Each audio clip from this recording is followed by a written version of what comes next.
TV9 Uttar Pradesh Uttarakhand पर आपका स्वागत है। आपके साथ मैं हूं श्रुति झा। उत्तर प्रदेश के आजमगढ़ जिले के युवा साइंटिस्ट डॉक्टर योगेश्वर नाथ मिश्रा ने देश दुनिया में भारत का नाम रोशन किया है। आजमगढ़ से शुरू हुआ योगेश्वर नाथ मिश्रा का कैलिफोर्निया तक का सफर आसान नहीं था। योगेश्वर के पिता एक किसान परिवार से हैं, जिन्होंने अपने बेटे के सपनों को पूरा करने के लिए कई बलिदान दिए।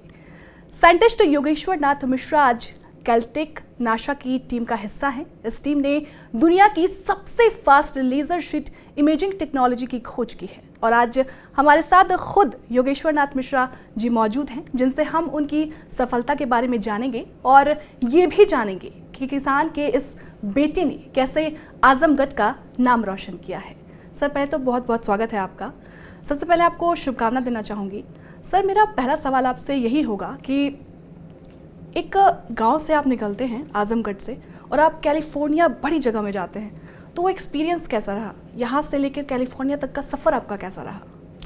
जी, सबसे पहले तो मैं सारे दर्शकों का धन्यवाद करना चाहता हूँ और आप लोगों को भी धन्यवाद देना चाहता हूँ मुझे ये मंच देने के लिए और अपनी उपलब्धि के बारे में और अपने बारे में कुछ बात करने के लिए। तो जैसा आपने पूछा कि एक गाँव से कैलिफोर्निया तक का सफ़र कैसा रहा, मैं यही कहूँगा कि ये सफ़र उतना आसान भी नहीं था और ये सफ़र उतना कठिन भी नहीं था। तो क्योंकि जब मैं नासा पहुंचा और बहुत सारे ऐसे लोगों की कहानी पढ़ी या बहुत सारे ऐसे लोगों से मिला, उनके एक्सपीरियंस को जाना, तो मुझे लगा कि शायद जो मेरा संघर्ष है वो उतना ज़्यादा कठिन नहीं है जितना उनका रहा है। तो जहाँ तक मेरे सफ़र की बात है तो हाँ, मैं एक सामान्य किसान परिवार से हूँ और मेरी जो पढ़ाई लिखाई है वो गांव के ही अंबेडकर विद्यालय से शुरू हुई। मेरे गांव का नाम पैकोली है और मैं आजमगढ़ का रहने वाला हूं उत्तर प्रदेश में। तो जब मैं बचपन में था तो बचपन में मुझे विज्ञान की तरफ बड़ी रुचि थी और सोचता था कि नहीं, मुझे कुछ करना है विज्ञान के क्षेत्र में। घर पे बहुत बार ऐसा होता था कि घड़ी पड़ी रहती थी, उसको खोल दिया, बनाने लगा।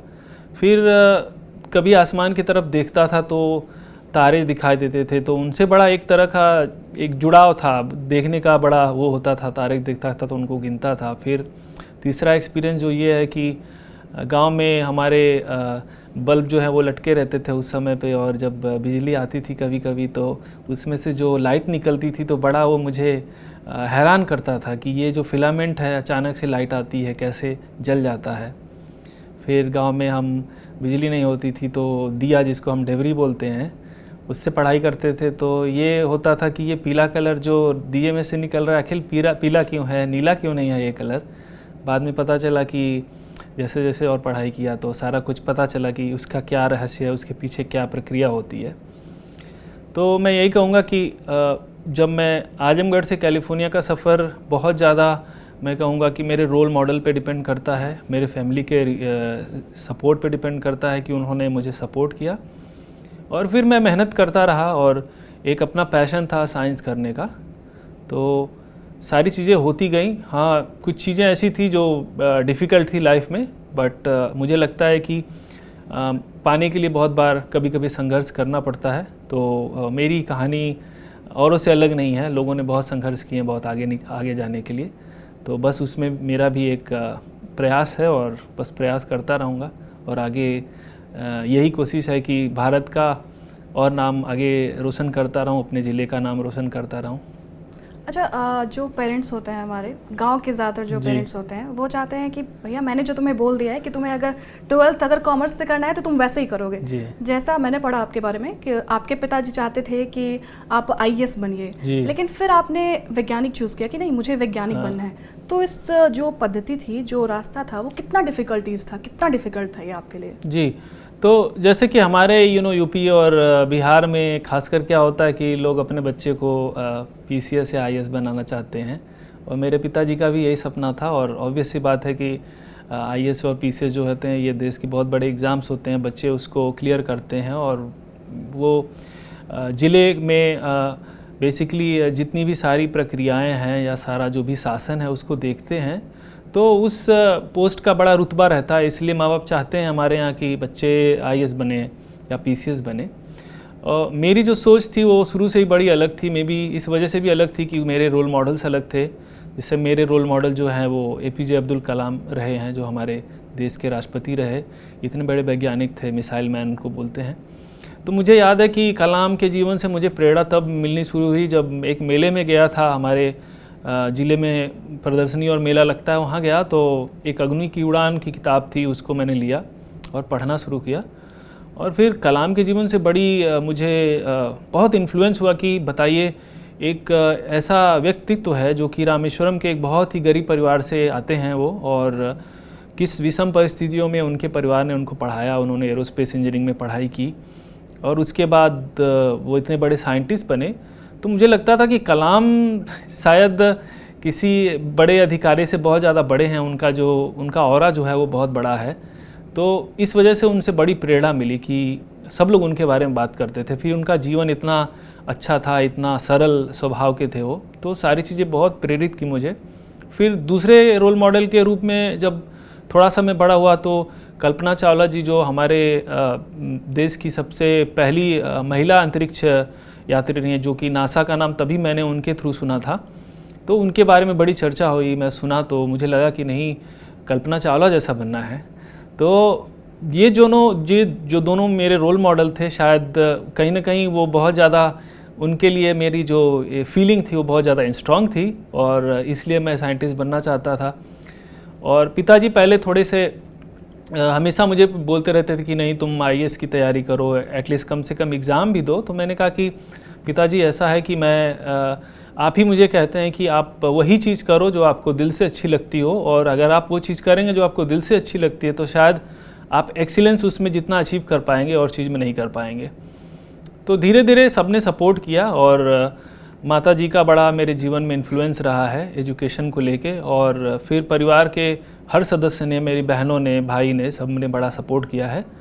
तो आज जो भी मैं हूँ सबके सपोर्ट की वजह से हूँ, और कहीं ना कहीं जो विज्ञान या प्रौद्योगिकी को करने का जो मेरा पैशन है उस चीज़ की वजह से हूँ। मैं लैब में जाता हूँ तो मुझे बड़ी सारी चीज़ें, जितने भी प्रॉब्लम्स लाइफ की हैं, सब भूल जाता हूँ, और बस मन ये करता है कि हाँ, एक्सपेरिमेंट्स करता रहूँ और कुछ ना कुछ नया खोजता रहूँ या कोई ना कोई प्रॉब्लम सॉल्व करता रहूँ। अच्छा, आपने माँ की बात की, तो माँ का जो रोल होता है लाइफ में वो बहुत अहम होता है, बहुत इम्पॉर्टेंट होता है जी। जब माँ की बात आती है तो कोई भी वो इमोशनल हो जाता है। तो जहाँ तक मैंने आपके बारे में पढ़ा है तो आपकी माँ नहीं है जी। तो एक इमोशनल अटैचमेंट तो होता होगा ना कि यार मैं इतना बड़ा अपनी लाइफ में कुछ कर रहा हूँ, लेकिन वही शख्स मेरे साथ नहीं है जिन्होंने मुझे यहाँ तक आगे बढ़ाया। एक इमोशनल टच तो आता होगा। जी, मैं बहुत बार ऐसा होता है कि अपने माँ को फील करता हूँ और बहुत इमोशनल हो जाता हूँ। खासकर मैं कहूँगा कि इमोशनल उस वक्त मैं हुआ था जब मैं एंट्रेंस एग्ज़ाम देने के लिए गया और सबकी मम्मी जो थी वो टिफ़िन लेके या छाता लेके बच्चों को जाती थी एग्ज़ाम दिलाने के लिए, मेरी मम्मी नहीं थी। तो उसमें बहुत ही खला था मुझे शायद। और फिर कभी भी कोई उपलब्धि हासिल करता हूँ या कुछ छोटा बहुत करता हूँ तो माँ को हमेशा याद करता हूँ कि काश मेरी मम्मी होती तो मैं उसको दुनिया घुमा ले आता, या उसको जितनी शायद खुशी होती शायद किसी और शख्स को खुशी नहीं होती। और मेरी मम्मी की वजह से, शायद माता जी की वजह से, शायद मैं एजुकेशन को बहुत ज़्यादा या नॉलेज को बहुत ज़्यादा कद्र करता हूँ या इज्जत देता हूँ। और मुझे याद है कि मेरी माता जी बीमार थी तो हम लोग घर पे कभी शिव पुराण सुना रहे हैं उनको, चाहे रामचरितमानस की कोई चौपाई सुनाई, तो उसमें एक चौपाई मेरी मम्मी जो है उस पर बहुत स्ट्राइक करती थी। वो ये थी कि उसमें कहा गया है कि कहीं संत मुनि वेद पुराना, नहीं कछु दुर्लभ ज्ञान समाना। कि मतलब वेद पुराण और मुनि संत सबने ही यही कहा है कि ज्ञान से दुर्लभ कुछ भी नहीं है। तो जब ये चीज़ आती थी तो मेरी मम्मी मुझे रोकती थी, बोलती थी कि हमारी भाषा में बोलती थी कि अच्छा रुका, तो बोलते थे मैं बोलता था कि अच्छा काम आई, क्या बात है, तो बोलते थे कि देखो इसी में जो है सार छुपा हुआ है कि ज्ञान बड़ा ही दुर्लभ है, ज्ञान से बड़ा कोई नहीं है। और अगर आपके पास यूनिक नॉलेज है, जो कि मैंने रियलाइज़ किया है कि if you have specialised knowledge आपके पास है तो शायद आपकी वैल्यू और ज़्यादा है और आप वो चीज़ें सारी हासिल कर सकते हैं अपने ज्ञान से, जो कि बहुत ही दुर्लभ होती है। जी। आपने जो ये कैमरे का आविष्कार किया है, ये नॉर्मल कैमरा जो होता है उससे ये कितना डिफरेंट है, क्या खासियत है इसकी, और कितना समय लगा इसको बनाने में, क्या कुछ है?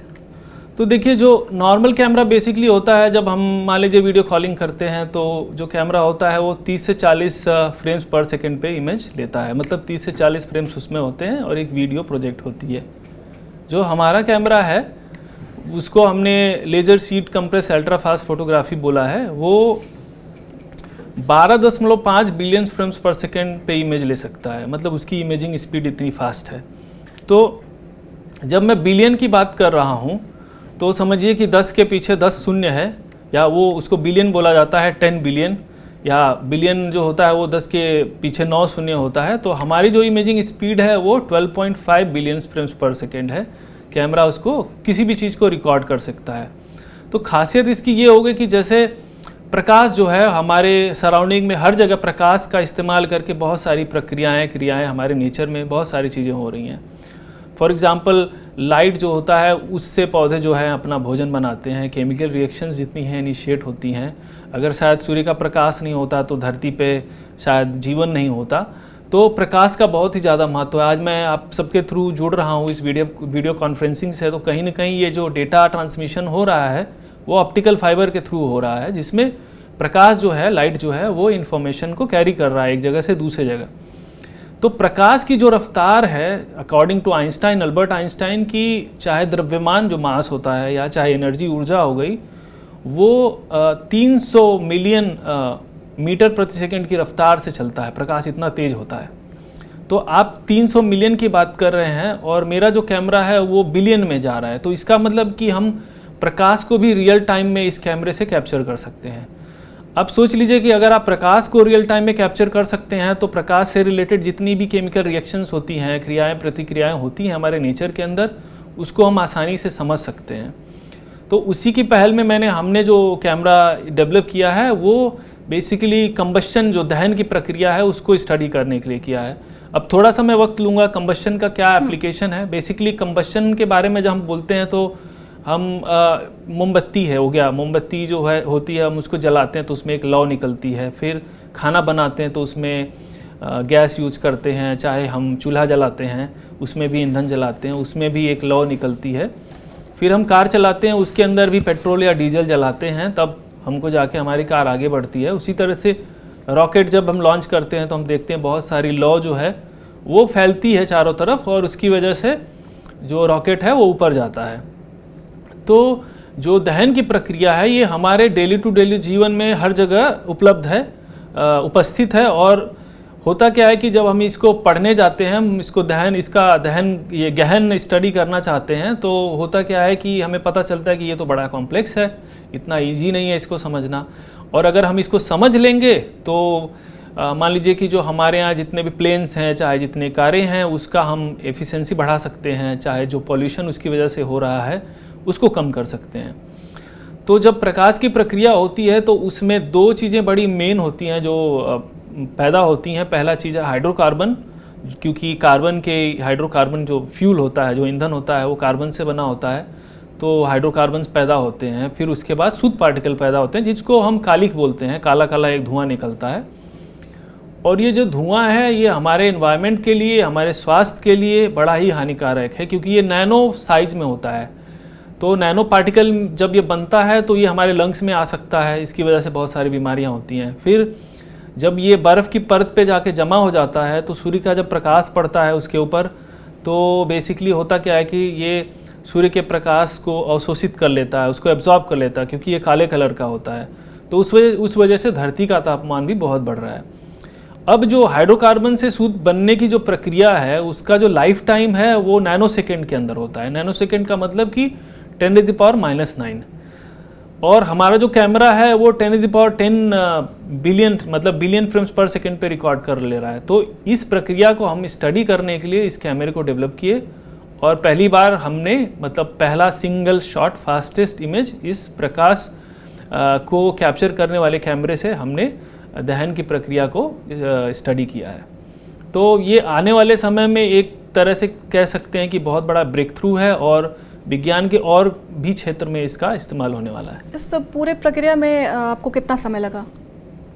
तो जैसा मैंने बताया आपको पहले ही कि ये जो प्रोजेक्ट है हमने पेंडेमिक के टाइम पे स्टार्ट किया था, और मोस्टली मेरा जो प्रोजेक्ट था वो नासा में मैं जब रिसर्च कर रहा था तो पेंडेमिक जब आया तो हमारा जो लैब है वो बंद हो गया, और फिर मैं कैलिफोर्निया इंस्टीट्यूट ऑफ टेक्नोलॉजी जो कि जो नासा के लैब को हमारे बेसिकली मैनेज करता है, वहाँ पे ये एक्सपेरिमेंट मैंने शुरू किया, और तकरीबन 1 साल के करीब लगा हमें इस चीज़ को करने के लिए। उसका भी बड़ा इंटरेस्टिंग एग्जांपल है कि उस समय पेंडेमिक के समय हम कोई बर्नर जैसे है उसको ऑर्डर नहीं कर पा रहे थे, और फिर मेरे दिमाग में आइडिया आया कि अरे मैं गांव के समय में जो दिया है, या जिसको हम डेबरी बोलते हैं अपने यहाँ, उसको यूज़ किया था मैंने। उससे भी शुद्ध पार्टिकल फॉर्म होता है, जो कालिक फॉर्म होती है, तो क्यों ना उसको ट्राई करें। तो उस लैम्प को मैंने जलाया उस टाइम पे जब हमारे पास मशीनरी अवेलेबल नहीं थी, और देखिए वो एक इन्वेंशन के रूप में आगे आया। तो यही कहते हैं कि कभी कभी हम अपने लाइफ में बहुत सारे ऐसे एक्सपीरियंस जो लिए रहते हैं, उसको अलग जगह पे हम इस्तेमाल कर सकते हैं। इंडिया के लिए कुछ करना चाहते हैं? इंडिया में कुछ किया है आपने? जी, इंडिया के लिए करने का बहुत ही एक सपना है कि बहुत कुछ करना चाहता हूँ, और उसमें मैं बहुत ज़्यादा इंडिया में भी इन्वॉल्व रहा हूँ। खासकर मेरी पीएचडी करने के बाद मैं इंडिया में आईआईटी इंदौर से एज अ विजिटिंग फैकल्टी मैं काम करता रहा हूँ वहाँ पे, और फिर हमने कुछ ऐसे प्रोजेक्ट हैं जिसको गवर्नमेंट ऑफ इंडिया ने सैंक्शन किया था, उस पर काम किया। और पीएचडी के दौरान जो नई टेक्नोलॉजी हमने डेवलप की थी उसको आईआईटी इंदौर में मैंने डेवलप किया, फिर आईआईसी बेंगलोर के साइंटिस्ट लोगों के साथ भी काम किया मैंने, फिर आईआईटी कानपुर में भी मैं 2 रिसर्च लैब हैं उनके साथ काम कर रहा हूं। और अभी जो इंडिया में और कुछ करने का जो नेक्स्ट स्टेप ये है कि मैं आईआईटी इंदौर के प्रोफेसर के साथ एक स्टार्टअप शुरू कर रहा हूं आईआईटी इंदौर में, और इस स्टार्टअप का ये उद्देश्य है कि जो इंडिया में टेक्नोलॉजी अभी अवेलेबल नहीं है उनको बाहर से यहाँ पे इंडिया में ले आना, उनको डेवलप करना, फिर मैन पावर को ट्रेन करना, और उसके लिए हम गवर्नमेंट ऑफ इंडिया से जो भी चीज़ें हैं, जो भी फंड है उसको कलेक्ट करेंगे, फिर और भी जो ऑर्गेनाइजेशंस हैं उनसे भी लेंगे, और फिर नई नई टेक्नोलॉजी को डेवलप करने का ये मेरा एक प्रयास है यहाँ पे। जैसे आप इंडिया से बाहर गए, नासा गए, तो जैसे कोई बिहार से कोई यहाँ पर आता है, दिल्ली तक आता है, तो बहुत डिफरेंसेस होती है, चीज़ें बहुत डिफरेंसेस होते हैं। आप यहाँ से डायरेक्ट नासा जाते हो, कैलिफोर्निया जाते हो, कितना बदलाव दिखा? ऐसा लगा कि यार यहाँ पे तो मैं बहुत अनकंफर्टेबल फील कर रहा हूँ, यार मैं तो यहाँ कंफर्टेबल ही नहीं हूँ, मैं कैसे मैनेज करूँगा, चीज़ों को कैसे देखूँगा, ऐसे तरीके के सवाल, इस तरीके के सवाल। हाँ, देखिए क्या होता है कि मेरा जो ट्रांजिशन है वो डायरेक्ट आजमगढ़ से कैलिफोर्निया या नासा तक का सफ़र रहा नहीं है, बट ये कहूँगा कि कैलिफोर्निया में जब मैं गया तो मुझे लगा कि वहाँ पे जो क्रीम होता है, जो मतलब सबसे टैलेंटेड जो लोग होते हैं वो काम करते हैं वहाँ पे, और उनके बीच में जब आप जाते हैं, आप भले ही अपने कंट्री में चाहे किसी और जगह पे बहुत अच्छे होते हैं, वहाँ पे जाते हैं तो आपको लगता है कि अरे यहाँ पे तो बहुत बड़े बड़े ऐसे लोग पड़े हुए हैं, और फिर आपका जो कॉन्फिडेंस है वो एक पल के लिए क्रैश होता है कि यार मैं तो कुछ जानता ही नहीं हूँ, मुझे और चीज़ें सीखने की ज़रूरत है। तो आपको ये लगता है कि नहीं, मैं जो भी जानता हूँ, अभी जितना भी कंपटीशन बीट किया हूँ या चाहे कहीं भी अभी तक पहुँचा हूँ, मुझे और जानने की ज़रूरत है। फॉर एग्ज़ाम्पल मैं ऐसे बड़े बड़े साइंटिस्ट लोगों के साथ काम किया जो कि वर्ल्ड में बहुत ज़्यादा रिनाउंड है अपने फील्ड में, और पॉसिबिलिटी है कि उनको आगे चल के नोबेल प्राइज़ भी मिल जाए। तो ये मेरा एक्सपीरियंस ये रहा है कि अगर आप किसी नई जगह पे जाते हैं तो ऑब्वियस सी बात है चैलेंजेस बहुत सारे होते हैं। आप वहाँ की भाषा को नहीं जानते हैं, फिर वहाँ के पहनावा या वहाँ के लोग किस तरह से बिहेव करेंगे उस चीज़ को नहीं जानते हैं, तो थोड़े समय के लिए आपको चैलेंजिंग लगता है, आपको चीज़ें बहुत ऐसा लगता है कि चलें अब घर चलते हैं, रहने देते हैं, क्या करना है, इंडिया जाएंगे, वहाँ आराम करेंगे। लेकिन अगर आपके अंदर पैशन सीखने है क्या है कि नहीं, हमको सीखना है और अच्छा बनना है, टेक्नोलॉजी या विज्ञान या किसी भी क्षेत्र में जिसमें आप अच्छे हैं उसमें अपने आप को बेस्ट बनाना है, तो शायद उस दौर से आपको गुजरना पड़ेगा, उस पड़ाव से गुजरना पड़ेगा, तभी आप उस नई चीज़ को सीख पाएंगे। तो मेरे लिए ऑब्वियस सी बात है, मैं सबसे पहले बाहर जब गया तो अपनी इंटर्नशिप के लिए गया, वो भी टेक्सास गया था जहाँ पे कल्पना चावला ने अपना मास्टर्स किया था। तो वो भी मेरे लिए बड़ा ही इमोशनल मोमेंट था, क्योंकि मैं कल्पना चावला को अपना आइडल मानता हूँ, और जब मैं University of Texas at Arlington गया तो मैं कल्पना चावला हॉल से गुजर रहा था, तो बहुत गूज़बम्स टाइप के आ रहे थे कि यहाँ पे कल्पना चावला पढ़ाई की। उसी तरह से जब नासा में पहली बार गया तो शाहरुख खान की मूवी जो है स्वदेश, वो मैंने देखी थी कई बार, तो वो वाली एक फीलिंग आई कि अरे स्वदेश में भी शाहरुख खान ऐसे जाता है। मतलब ऐसा लगा कि यार मैं तो इंडिया में हूँ, स्वदेश मूवी देख रहा हूँ। एग्जैक्टली तो एक गूज बम्प्स वाले मोमेंट थे ये। और जो हमने अल्ट्रा फास्ट कैमरा डेवलप किया उससे ये हुआ कि चलिए हमने वर्ल्ड पे एक अपना अलग मतलब पहचान बनाई कि हाँ ठीक है, हमने वर्ल्ड का फास्टेस्ट कुछ किया है। और विज्ञान के क्षेत्र में या टेक्नोलॉजी के क्षेत्र में उस चीज़ को लोग अगर आगे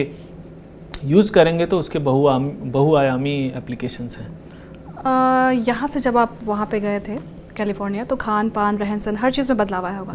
आजमगढ़ का कोई फेवरेट फूड, कोई खाना जो यार वहाँ पे बहुत मिस कर रहे हैं हम, ऐसे कहते हैं यार हम भात दाल चोखा बहुत मिस कर रहे हैं, क्योंकि हम बिहार से हैं तो हम बहुत मिस कर रहे हैं। आपके लिए कुछ ऐसा खाना जो आप बहुत मिस कर रहे होंगे वहाँ पर? नहीं, बिल्कुल बहुत मिस करता हूँ। आजमगढ़ में हमारे यहाँ बाटी चोखा बड़ा मशहूर है, और बाटी चोखा जो है वो बड़ा मतलब मैं बहुत मिस करता हूँ। फिर हमारे यहाँ जलेबी खाने का बड़ा शौक़ है। फिर लोग घाटी, हम लोग उसको बाटी को घाटी बोलते हैं, उसको भी बड़ा खाना पसंद करते हैं। तो ये सारी चीज़ें, नुक्कड़ वाली चाय जो है वो बड़ा मिस करता हूँ मैं कि यार बस चाय मिल जाती अभी तुरंत, लेकिन ऐसा होता नहीं है। वहाँ पे मशीन होती है, उससे कॉफ़ी मिलती है, चाय उस तरह की बनती नहीं है जैसी हमारे यहाँ की चाय होती है। फिर उस तरह से समोसा नहीं मिलता है, और ये सारी चीज़ें बड़ा मिस करता हूँ मैं। फिर अपना जब खाना मिस करता हूँ तो हाँ, कभी इंडियन रेस्टोरेंट चले गए खाने के लिए, नहीं तो ऐसा भी होता है कि मुझे कुकिंग का भी शौक़ है तो कभी कभी अपने ही कुक कर लेता हूँ और खा लेता हूँ। आजमगढ़ के लिए कोई चीज़ जो आप करना चाहते हो, जैसे अगर आप देखते होंगे गांव में तो यार ये कमी है, ये बहुत बड़ी कमी है, जो अगर मेरे हाथों में ये चीज़ हो ना तो मैं इसको बदलूँ, कोई एक कमी ऐसी कुछ? आजमगढ़ के अंदर कमी ये है कि मैं बहुत बार देखता हूँ आजमगढ़ के बच्चे जो हैं वो शॉर्टकट बहुत अपनाना चाहते हैं। उनको लगता है कि नहीं, हमको मेहनत नहीं करना है, किसी तरह से हमको नेता बन जाना है या कुछ बन जाना है। ये चीज़ बहुत ज़्यादा है आजमगढ़ में। आजकल के बच्चे जो हैं वो मेहनत करना कम पसंद करते हैं। बस उनको चाहिए कि हाँ, हमको कोई चीज़ तुरंत मिल जाए, फेम मिल जाए, और बस हम सब ये चीज़ मुझे थोड़ा सा ये चाहता हूँ बच्चों को कहना कि देखिए, आप अगर फेम आपको मिलेगी भी तो वो टेम्परेरी रहेगी, लेकिन अगर आप कुछ ऐसा करेंगे अपने लाइफ में जिसका उद्देश्य होगा तो शायद आप अपनी पहचान जो है बहुत लंबे समय तक बना के रखेंगे, और कई पीढ़ियाँ आपको पहचानेंगी आपकी पहचान की वजह से। तो कुछ भी काम करिए, अच्छे से करिए, शॉर्टकट मत ढूंढिए। हाँ, शॉर्टकट से आपको फेम कुछ टाइम के लिए मिलेगा, लेकिन आपको जो जीवन बड़ा लंबा है और आपको आगे संघर्ष करना पड़ेगा। तो उनसे यही कहूँगा कि बस मेहनत करिए, शॉर्टकट मत ढूंढिए, और अच्छे से पढ़ाई करिए, अपने माँ बाप की बात सुनिए, और बस अपने सपने जो हैं उनको बड़ा करिए, बड़े सपने देखिए और आगे बढ़िए। जैसे आपने बताया कि अब्दुल कलाम आज़ाद आपके एक आइडल पर्सन थे, आपकी फैमिली में कोई रहा? पहला तो ये, और इसके साथ ही एक और सवाल कि जब पापा ने वो डिसाइड किया, जब उन्होंने बोला था कि तुम्हें आईपीएस करना है, तुम्हें आईपीएस बनना है, अब जो वो आपको ऐसे देख रहे हैं, कितनी खुशी है उनकी आंखों में, कितनी खुशी दिखती है आपको? ऑब्वियस बात है कि मैं मानता हूँ कि जब बच्चा ग्रो अप होता है तो माँ बाप ही शायद उसके सबसे पहले आदर्श होते हैं। तो मेरे भी माँ बाप मेरे पहले आदर्श हैं, और मैं अपनी माँ को बहुत ज़्यादा इसलिए वो करता हूँ कि माँ का मेरे बहुत ज़्यादा इन्फ्लुएंस रहा है मेरे लाइफ में, खासकर नॉलेज को लेके। वो हमेशा बोलती थी, जैसे मैंने पहले ही बताया। और पिताजी का ये रहा है कि पिताजी ने बड़ा संघर्ष किया मुझे पढ़ाने में। किसान थे और इसके बाद भी हमेशा डटे रहे, बोले नहीं तुमको पढ़ाऊँगा, जैसे भी जितना पैसा लगेगा दूंगा, पढ़ाई करो बस। और हाँ ठीक है, उनकी एक इच्छा थी, शायद उसको मैं पूरी नहीं कर पाया, बट ये है कि अभी मुझे देखते हैं तो बड़ा खुश होते हैं कि नहीं, तुम जो कर रहे हो अच्छा कर रहे हो, और आगे करो और अच्छा करो। बस सपोर्ट करते रहते हैं, प्रोत्साहित करते रहते हैं। और माँ बाप का तो आप जानते हैं कि माँ बाप के लिए हम कुछ भी बन जाए, बच्चे ही रहेंगे। तो बहुत बार ऐसा होता है कि बहुत सारी चीज़ों पे नाराज़ भी रहते हैं, डांट भी देते हैं, बट ये उनका प्यार है। और सारे माँ बाप ऐसे ही होते हैं, सारे बच्चे, हम बच्चे कुछ भी बन जाए माँ बाप के लिए बच्चे ही रहेंगे। अंतिम सवाल सर, युवाओं को क्या संदेश देना चाहेंगे आप? युवाओं को मैं यही संदेश देना चाहूँगा कि देखिए, बड़े सपने देखिए। जैसा कि अब्दुल कलाम बोलते हैं कि बड़े सपने आप देखेंगे तो उस दिशा में काम करेंगे तो शायद वो सपने पूरे भी होंगे। लेकिन हाँ, बड़े सपने के देखने के साथ साथ आपको रियलिस्टिक होने की ज़रूरत है। उस डायरेक्शन में आपको कठिन परिश्रम करने की ज़रूरत है। ये सोचना है कि हाँ ठीक है, अगर फेल भी आप होते हैं तो वो भी एक ज़िंदगी का हिस्सा है एटलीस्ट, बट आप ट्राई करिए। आपको ये लगना चाहिए कि ये रिग्रेट नहीं करना आगे जाके कि नहीं यार, मैं ये चीज़ शायद और अच्छे से किया होता, हो गया होता। लेकिन आपको अपने आप को बहुत ज़्यादा डिमोरलाइज भी नहीं करना है। You know, it's life is something like that कि आपको सोचना नहीं है कि अगर कुछ हासिल नहीं हुआ है तो कुछ नहीं होने वाला है। जीवन में बहुत सारी आजकल पॉसिबिलिटी हैं, खासकर इंटरनेट के और यू नो वैश्विक स्तर के जीवन में आजकल बहुत सारी चीज़ें हैं जिससे हम अपने लाइफ को अच्छा बना सकते हैं, अपनी इकोनॉमिकल कंडीशंस को सुधार सकते हैं, अपने माँ बाप का टेक केयर कर सकते हैं। तो यही बोलूँगा कि आप अपने ड्रीम्स को परस्यू करिए, जो भी आप करना चाहते हैं ईमानदारी से करिए, और अगर सक्सेस नहीं मिलता है तो एटलीस्ट आप डिमोरलाइज मत होइए, नई चीज़ों पे को ट्राई करते रहिए और आगे बढ़ते रहिए। योगेश्वर नाथ मिश्रा जी, आपका बहुत बहुत शुक्रिया। बहुत सारी शुभकामनाएं आपके साथ हैं हमारी। लेकिन अंत में मैं यही कहना चाहूँगी, कहते हैं ना कि करत करत अभ्यास के जर्मनी होत सुजात, रसरी आवत जाते सिद्ध पर प्रतिसान। मतलब जिस तरीके से इन्होंने अभ्यास किया, जिस तरीके से इन्होंने ये मुकाम हासिल की, कहीं ना कहीं आजमगढ़ के लिए ये बहुत प्राउड फील करने का एक मौका है। शुक्रिया।